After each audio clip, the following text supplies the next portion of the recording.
Hello and welcome to this video tutorial on looping MIDI within Ableton Live. What we're going to be doing today is looking at how we can build up different elements of your song from MIDI instruments within Ableton Live and loop them in real time in a performance. So let's jump right in. Okay, so before we start off, there's a couple of preferences I want to talk to you about. So the first one is we're going to go to Live up here.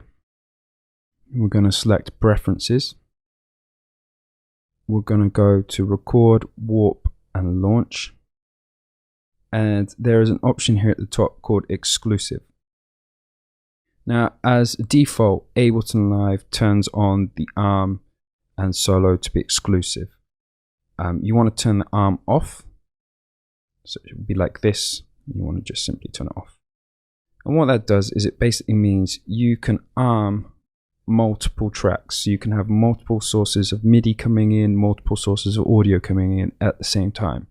And we want this on because what I've got set up here is I've got two MIDI controllers set up on two different MIDI channels, and I want them to be able to play into Ableton Live both at the same time and not have to turn the arm on and off.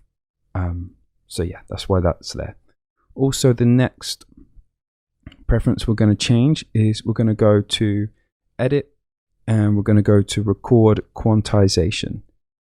Now what this is if you're like me and your timing's a bit off, what this will do was this will automatically quantize any MIDI information you record in. So this is great for a live performance situation in the respect that if you know you're not the most comfortable with all this MIDI equipment and you're scared that it might go slightly out of time, especially if you're looping things. In my experience, when you loop something and you loop it wrong and then you hear it back and you have to keep hearing it back over and over again wrong, it's horrible. So this is just like a safety net. We can set the quantization to any subdivision that's available here and it will automatically quantize as soon as we played it. And some people might like this, some people might not. Me personally, I kind of like it on for a live performance situation. So I turn this on 16th note quantization. So this won't stay on all the time. This is just per session. So next time I open up an Ableton Live session, it won't have the 16th note quantize on it. It's just always good practice to make sure you double check it's on. It generally saves when you save the project, but just double check it. Okay, so here is my Ableton Live session. This session is kind of pre-prepared in the respect that I have two MIDI instruments already loaded onto two MIDI channels. I have an 808 drum kit and I have a piano here.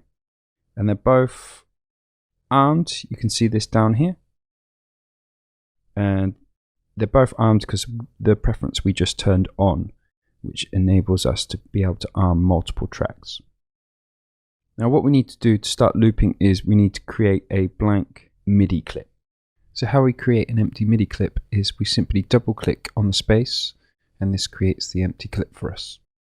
Now this acts as kind of a loop window that we can insert our MIDI information into. And we can do this by turning on this little feature here, which is Session Record within Ableton Live. Now this is like a MIDI overdub button. It allows us to record MIDI information in real time, and within this clip window, it will keep stacking information on top of each other. It won't simply delete it and re-record over it. Okay. So as a preference, Ableton Live has start playback with record turned on. I turn this off, and what this means is as soon as you press the session record button, it starts playing the song. Now I like to arm it in preparation for starting the song, and I like to start the song separately. Yeah, it's just a preference. Check it out, have a play with it. But I turn that off. Now it's armed, ready to go. So another thing we have to do is we have to, if we're using multiple instruments, you don't need to worry about this if you're just using one kind of MIDI controller. I'm using the same MIDI controller, but I've got a drum pad on it and a keyboard on it, and I've put them both on separate MIDI channels. It's quite easy to do this on your MIDI controllers, best place to look to see how to do it is the manual. So this one, I'm just going to select the Akai MPK49, that's one I got, and the drum pads are on channel 2, and I can just check this by hitting the drum pad. There we go. And you see it was spilling into this channel. Now when I put it on its own separate channel, let's find out what the keys are on. The keys are on channel 3, and I can see this by here, see? Now I should have piano and then drums on separate. Voila. Okay. So now these blank clips as a preset are set to the length of 1 bar. You can change this by just simply clicking on length and typing a number. I'm just going to set them to 2 bars, both of them.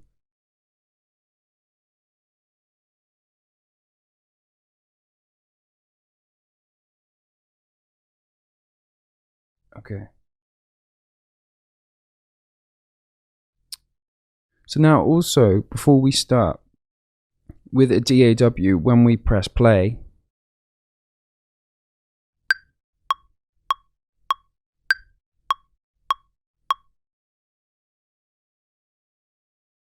we need some form of pulse. Now we normally get this from our metronome to keep us in time. Okay, now obviously we can't have this coming through the PA when we're playing live. Sounds a bit horrible. So if you want the metronomic click, you can route it down a separate output out of your interface here by pressing Q out, and then you can simply take a jack lead out into a little amplifier into your headphones. Now I know a lot of people don't like doing that, so another way of doing it is importing pre-recorded material that has a pulse to it or a sense of the rhythm. So that will just spell out the timing and the speed of the song to you. Now what I've done, I've got a pre-recorded clip here that when it was recorded with Sidechain Compression. So for those of you that are not familiar what Sidechain Compression is basically it uses an audio source to engage the compression. And the audio source is generally a kick drum. And the kick drum will generally fall on the first beat and maybe the third beat of the bar. And this will duck it down in silence so you can hear almost the pulse within the silence of the audio. Let me show you this. So I have one here ready. So I'm just going to drag this in. There we go. And if I press play,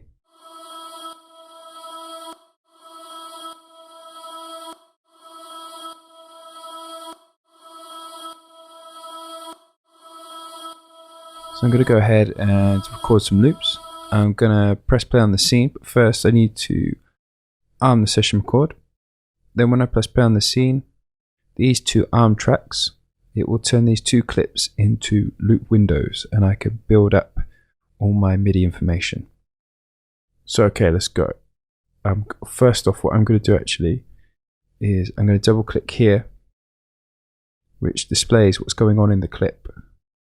And I'll bring this up so you can just see what I'm looping in, okay? So I'm going to start with the drums and I'll move on to the piano.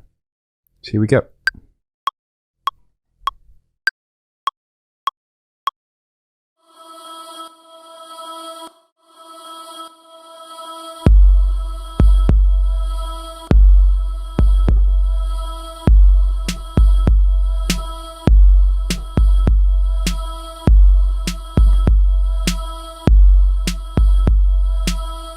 Okay, so now I'm going to move on to the piano.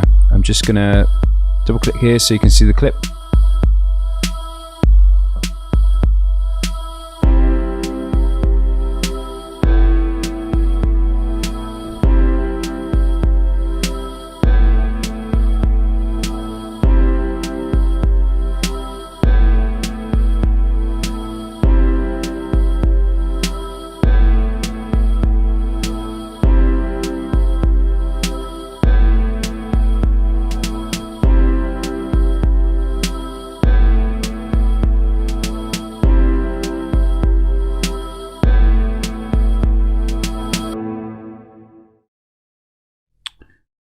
Okay, so you see all there that I built up the rhythm with the drum kit, and the voice sample kept me in time with Ableton's grid and tempo.